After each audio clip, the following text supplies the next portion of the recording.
If you're tired of guessing how to get booked out, I've got something for you.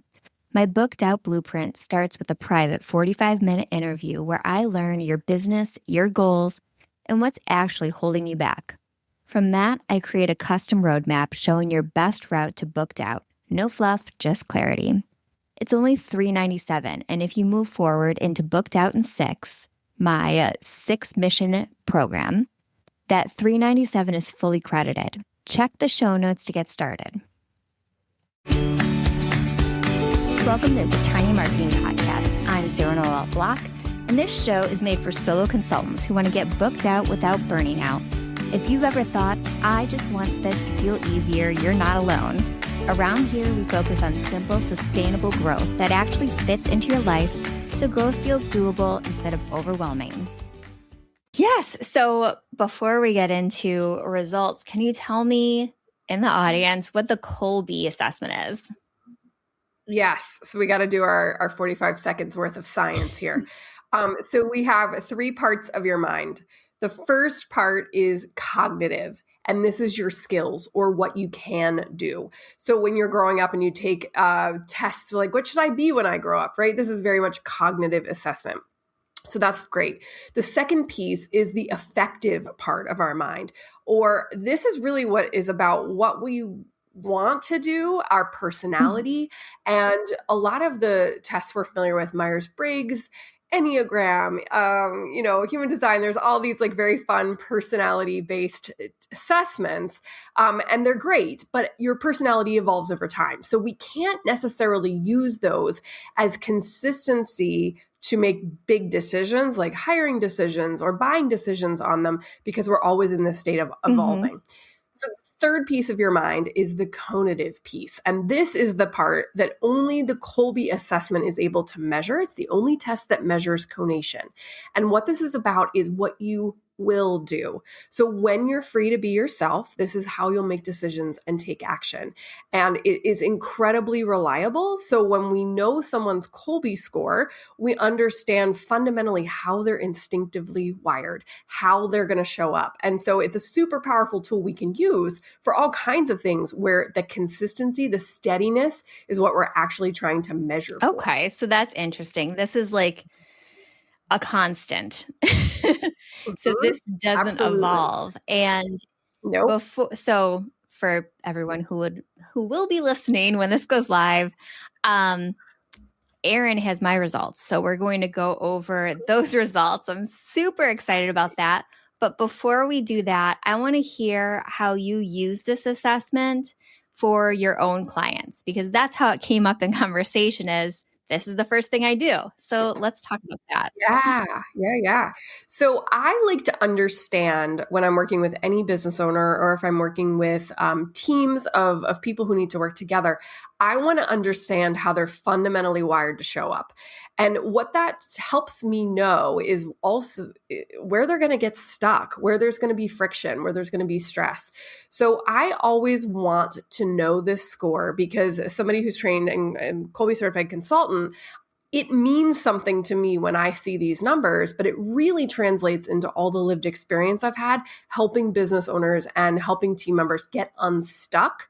And so that's why I need it. It's almost like if I don't have it, I'm flying blind on a mission, right? Like I just really, really need to know so I can do my best work. That makes sense. Okay. So let's talk results. What did mine mean? So you have a 6673 is your profile. And so this is like it's so fun. I love every single profile. But what this tells me is that there is a lot going on for you in the area of gathering information, fitting it into systems, and wanting to take action. And all those things are happening almost simultaneously. So there's this constant loop that's happening of, I have a big idea. Let me do some research. Let me figure out how I'm going to execute it. I have another big idea. Do some research. Let me figure out how it just sort of cycles around in a way that you probably have like certainly multi-passionate, so many different ideas, things you could do. And it can be really hard to discern which one should get your focus because they're coming so fast in this rapid fire manner. So does that sound right? Yeah, it sounds right. I literally was just talking to my husband about that this weekend. He's like, when are you going to start this like capsule podcast? And I'm like, dude, I already have this, and this project. I will get to it, but so yeah. Right? So when you know this about yourself, what I would be doing as your coach is I would be helping you to discern, okay, of all the great ideas you have, which ones do we really want to dig into and focus in on in terms of priority, or which one's going to bring the most revenue, or which one lights you up the most. We can use a bunch of different questions to do that, but to know that your impulses, your instincts are going to say to start many new things, we can start to figure out how can we best discern where you should go with your business, or what choices you should make in your business because of that. Yeah. That is very accurate. Yeah. The first coach I ever had, she did human design, and mine was manifesting generator, which is that. What you just described. Oh, absolutely. And I love pairing human design and Kolbe. When somebody knows their human design, it's really fun because your subtype is actually, and people, this is like Kolbe like 201, right? People don't know about subtypes, but I teach them because they're so informative. Your subtype is actually entrepreneur. So it starts with your quick start, innovative idea strengths, and then you go to past and figure out what information you need in order to fit it into a system or some kind of a structure so you can launch the thing out into the world. And that entrepreneur plus manifesting generator, quick start manifestors are, I have this big idea, I'm going to speak it into the world. And then as a generator, you actually have the ability to go out and do the doing to make it real, make it happen. So it's a total alignment of those two things. I love that. That's so interesting. So before we talked, a week ago, I think it was, I hadn't heard of this Kolbe assessment before. And then the day after I did it, because you sent me the link, one of my clients had said she just started looking into her old Kolbe assessment scores. I was like, what?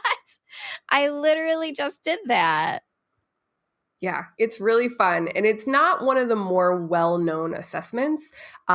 It's because it has a sole, singular, straightforward purpose, and because it's just the part of the brain that people are the least familiar with. So when Kathy Kolbe kind of discovered this concept of conation or volition and created the assessment to map that, nobody else had done that before. So there's still sort of that lack of awareness around the assessment and how useful it is in life and in business.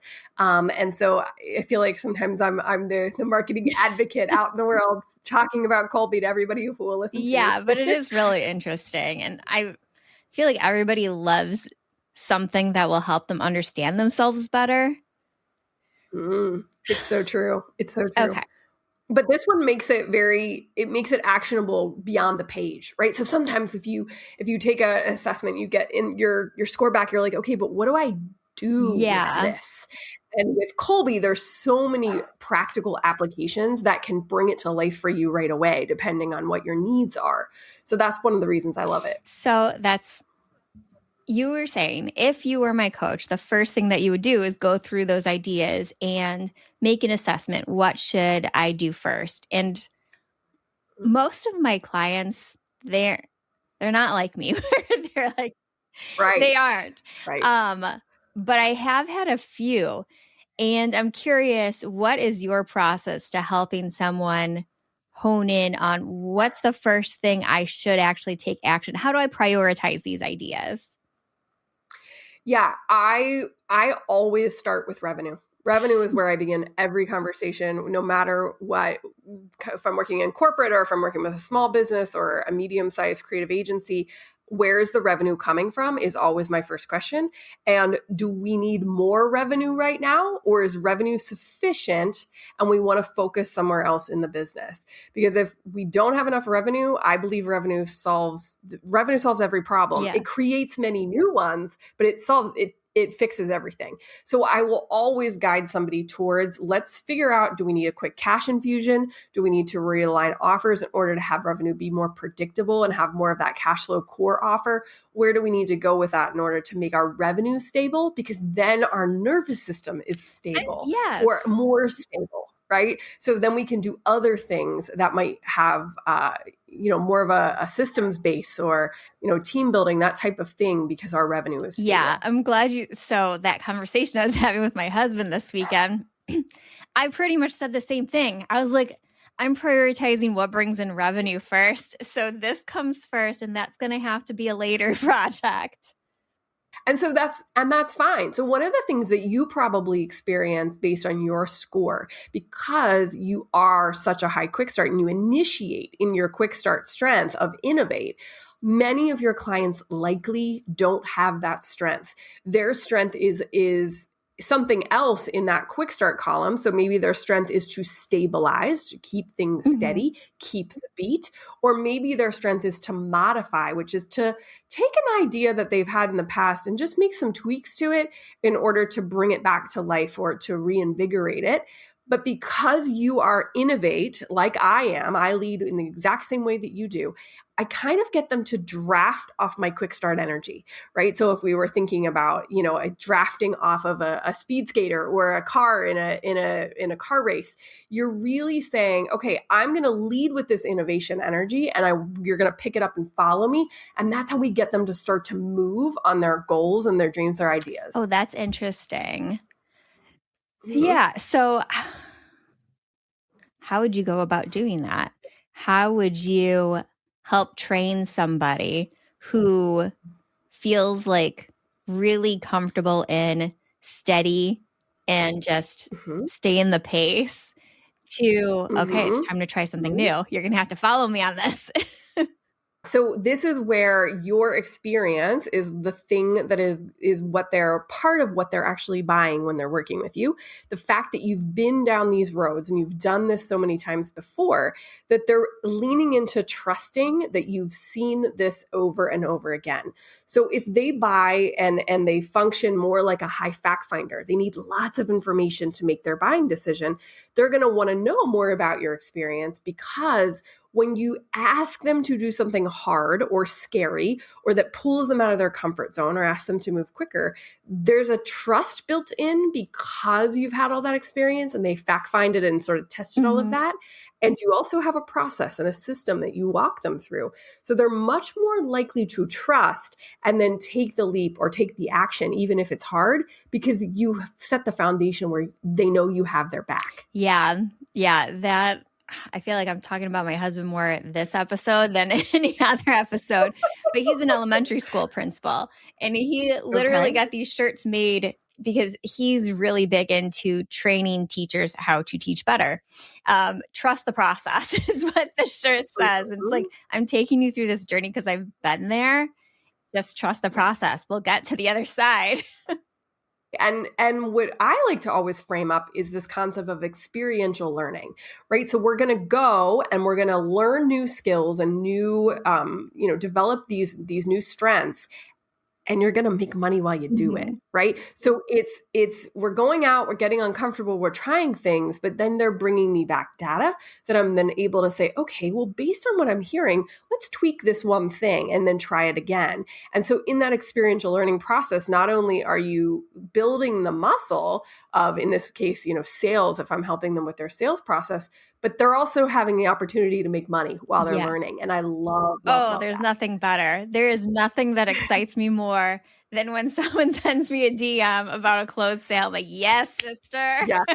Love that. Okay. So that is such a great point that I just want to highlight and put a little spotlight on, is that everything that you are learning is an experiment.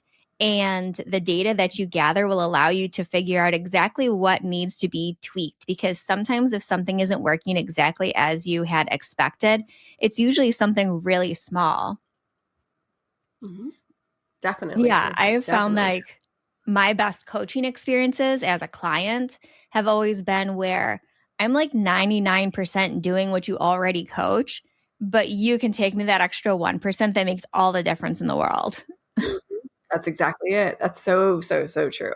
I love thinking about where I can find an expert to take something that's working well and make it better or make it exceptional. I love investing that way because it's almost guaranteeing results and also making it even more like who I am and more molded to who I am in my process. You've experienced it enough to know, like, I know that this general strategy or process works for me.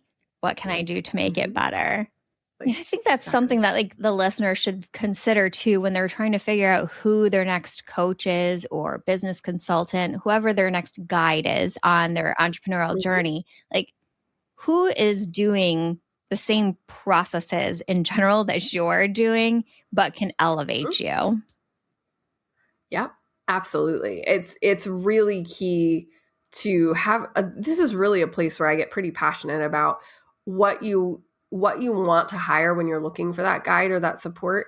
And I think that there are times where we focus on the wrong stuff. We think we need a certain new idea.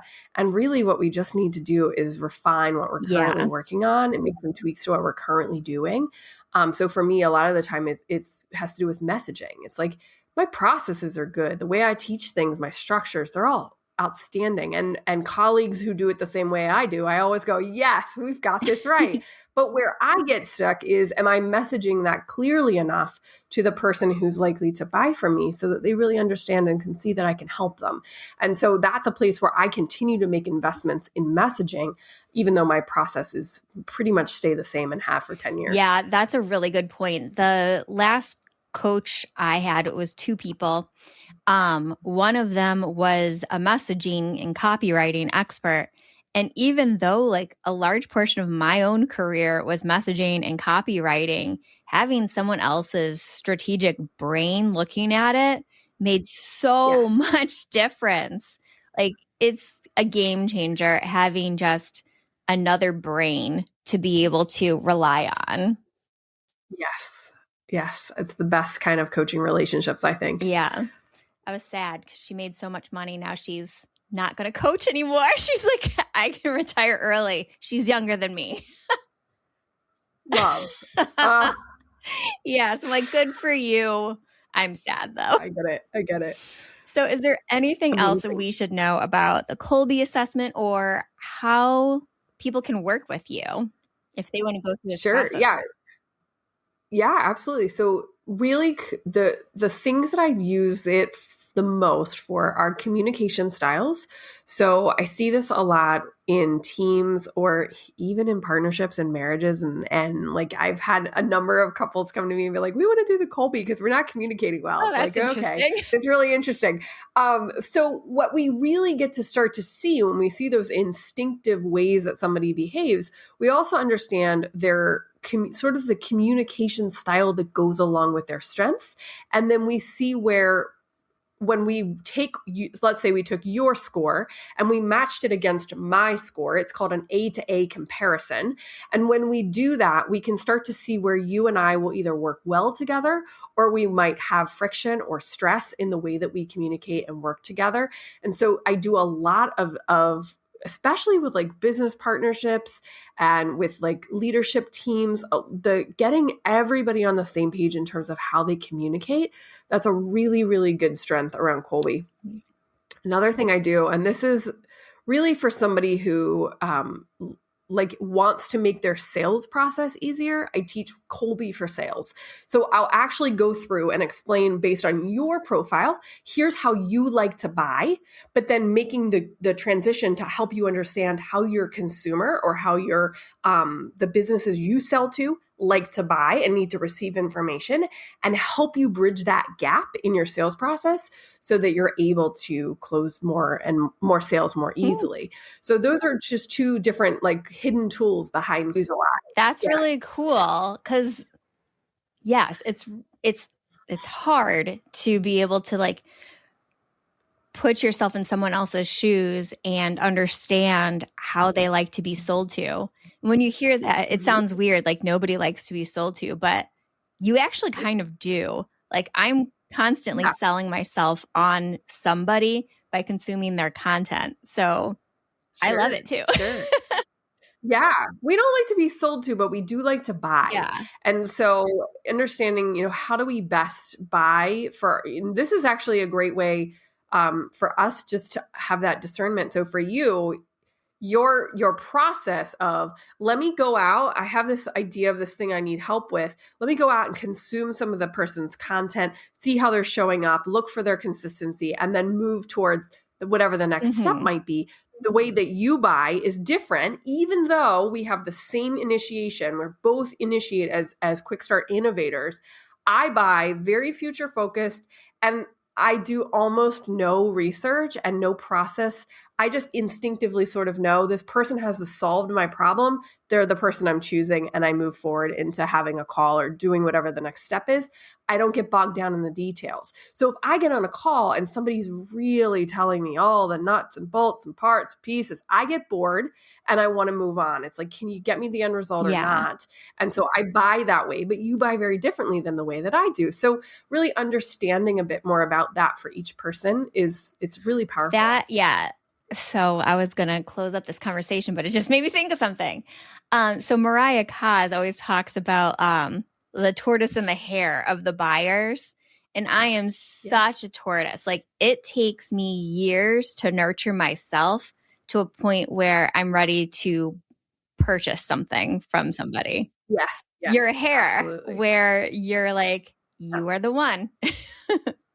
Yes, that's exactly true. It's totally true. I love how she teaches that.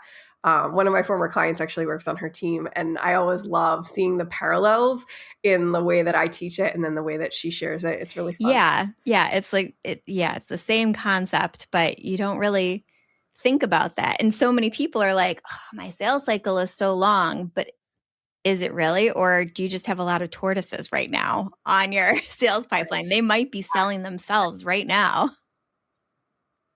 Absolutely. Yeah. There's so much you could dig into with that. That's like a whole masterclass. For real.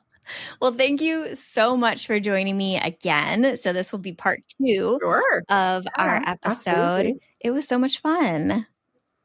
Agreed. And if somebody wants to take the Kolbe, there's a couple of different ways to do it. But the way I love to recommend, if you go to erynmorgan.ai/Kolbe, Kolbe, that takes you to my Flowprint formula offer. And that's where you will get a bonus Kolbe credit, in addition to all the other good stuff that's inside of that offer. And it's a great way to learn your score with the extra support that I'll give you based on your... If this episode made things feel a little more doable, I'd love to help you take the next step with the Booked Out Blueprint. It's a practical, low-pressure session to clarify your offers, your marketing, and what actually moves the needle. You can book yours through the link in the show notes. You don't have to figure it out alone.